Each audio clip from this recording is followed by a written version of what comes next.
السلام عليكم متابعين قناة الحياة بسيطة، أهلا بكم في الوثائقي الجديد. مصنع الطبيعة. ينتج العالم أكثر من 70 مليون طن من ثمار البرتقال سنويا. تأتي في المركز الأول البرازيل، ثم الصين والهند والمكسيك وأمريكا وإسبانيا. تأتي مصر في المركز السابع عالميا والأول إفريقيا وعربيا، بإنتاج يتجاوز 3.5 ملايين طن سنويا. كان البرتقال من فواكه الطبقة الأرستقراطية، حيث كان يزرع في حدائق القصور. هناك سؤال يطرح نفسه: أيهما سمي أول، البرتقال أم اللون البرتقالي؟ يجب الإشارة إلى أن البرتغاليون هم أول من نقلوه من الهند والصين إلى العالم، لهذا سمي البرتغال. تحولت فيما بعد لتصبح البرتقال. يحتوي البرتقال على 28 عنصرا، أهمها فيتامين ج ومعادن الصوديوم والبوتاسيوم والحديد والكلورين وسكر الفواكه وغيرها. ينصح الأطباء بتناول كاس من عصير البرتقال يوميا.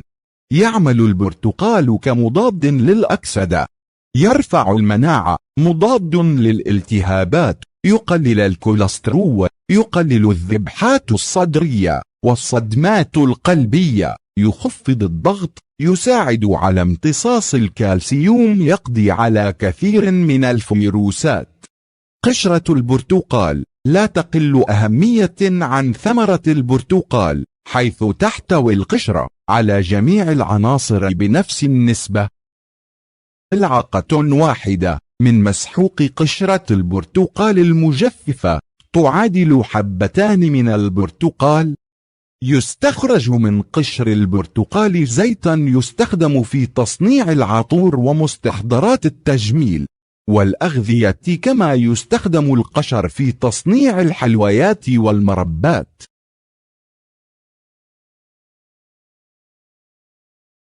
إليكم طريقة تجفيف قشور البرتقال. غسيل البرتقال جيدا قبل تقشيره أو عصره للتخلص من المبيدات. تقطيع قشور البرتقال إلى قطع رفيعة لسهولة تجفيفها. تجفيف قشور البرتقال في الشمس 3 أيام.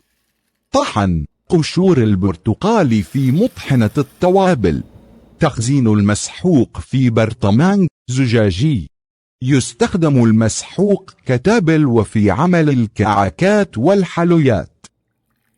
يستخدم كمصدر لفيتامين ج بصورة طبيعية، بإضافة ملعقة من مسحوق قشور البرتقال إلى كاس من الحليب الدافئ المحلى بالعسل.